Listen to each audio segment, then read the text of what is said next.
मी इथं मोठी वाटी घेतलेली आहे आणि इथं मी 2 उकडलेले बटाटे घेतलेले आहेत. तर आता आपण या बटाट्याला खिसून घेणार आहोत. तर इथे मी बारकी अशी खिसणी घेतलेली आहे. ते खिसणीने असा बटाटा हा व्यवस्थित असा खिसून घ्यायचा.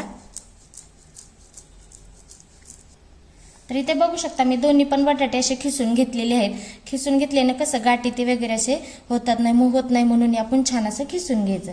आता त्यामध्ये आपण मसाले टाकून घेणार आहोत. तर इथं अर्धा चमचा मी अद्रक लसूण पेस्ट घेतलेली आहे, ती ह्याच्यामध्ये टाकून घ्यायची. इथं अर्धा चमचा जिरं घेतलेलं आहे, ते पण ह्याच्यामध्ये टाकायचं. आणि मी 3 अशा हिरव्या मिरच्या घेतलेल्या होत्या, त्याला असं बारीक चिरून घेतलेले आहेत, ती पण ह्याच्यामध्ये टाकायच्या. इथं मी लाल 2 मिरच्या घेतल्या होत्या, त्या अशा बारीक चिरून घेतलेल्या आहेत, तर ते पण ह्याच्यामध्ये टाकून घ्यायच्या. आणि 3 कढीपत्त्याची पानं घेतली होती, ती पण अशी बारीक चिरून घेतलेली आहेत. अर्धा चमचा गरम मसाला घेतलेला आहे, तो पण ह्याच्यामध्ये टाकून घ्यायचा. आणि हे मिश्रण काय करायचं, सगळं असं व्यवस्थित असं हलवून घ्यायचं. तर आता हे काय करायचं, चांगलं असं मिक्स करून घ्यायचं. तर हा नाश्ता आपला खूप छान होणार आहे.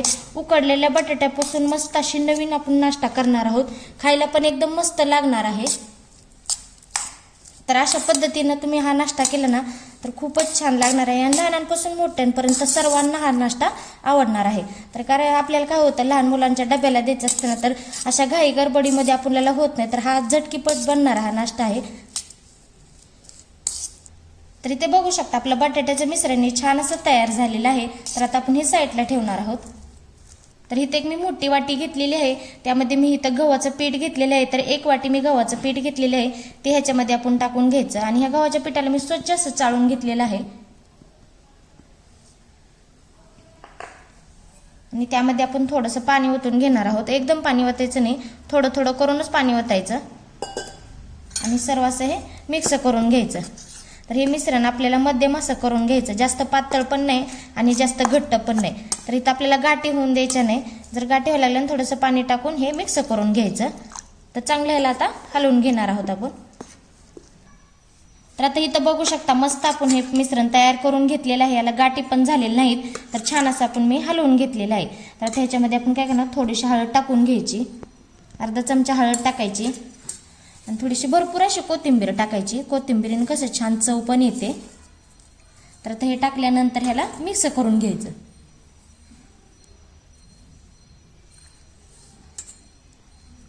तर आता हे काय करायचं, मिक्स करून घ्यायचं आहे आपल्याला. तर कोथिंबीर आणि हळद ह्याच्यामध्ये चांगलं मिक्स केल्यानंतर हळदीनं कसं थोडासा कलर पण येतो. तर आता हे हलवून घेणार आहोत आपण. तर इथे बघू शकता छान असं आपलं हे मिश्रण तयार झालेलं आहे. तर आता हे अशाच पद्धतीने मिश्रण करायचं, जास्त पातळ पण नाही करायचं. समजा तुमच्याकडून जर पातळ झालं तर थोडंसं ह्याच्यामध्ये गव्हाचं पीठ टाकून घ्यायचं. तर आता आपण हे जो बटाट्याचं मिश्रण तयार केलं ना, ते ह्याच्यामध्ये आपण टाकून घेणार आहोत. तर सर्व असं हे बटाट्याचं मिश्रण टाकायचं. आणि आता ह्याच्यामध्ये मिक्स करून घ्यायचं. तर आता इथं आपण बटाटा टाकून घेतल्यानंतर हे व्यवस्थित असं मिक्स करून घेतलेलं आहे. तर आता इथं मला थोडंसं घट्ट वाटायला लागलं आहे. तर आता आपण थोडंसं ह्याच्यामध्ये पाणी टाकणार आहोत. आणि पाणी टाकून अजून ह्याच्यामध्ये व्यवस्थित असं हलवून घ्यायचं. तर हे बघा असं हलवून घ्यायचं छान असं. तर तुम्हाला इथं माझी रेसिपी कशी वाटते ते कमेंटमध्ये मला नक्की सांगत जावा.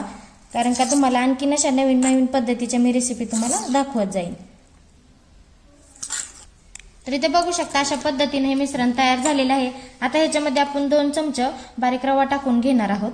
तर हे असं 2 चमचे आपण रवा टाकणार आहोत. तुमच्याकडे जर जाड रवा असेल तर तो मिक्सरमध्ये बारीक करायचा आणि टाकून घ्यायचा. आणि ह्याच्यामध्ये चवीनुसार मीठ टाकायचं.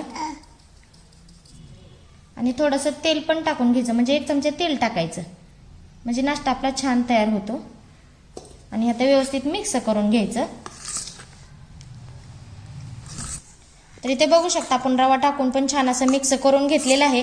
आता हे आपले मिश्रण तयार झालेलं आहे. आणि तुम्हाला जर वाटलं जास्त घट्ट आहे तर थोडंसं याच्यामध्ये पाणी पण टाकू शकता. आणि मीठ हे चेक इथेच करून घ्यायचं. तर आता आपण ह्याला 2-3 मिनिटं असंच भिजत ठेवणार आहोत. तर इथे मी गॅसवरती पॅन ठेवलेला आहे. पॅन पण आपलं गरम झालेलं आहे. आता त्यामध्ये आपण तेल टाकून घेणार आहोत. तेल थोडंसं असं टाकून घ्यायचं.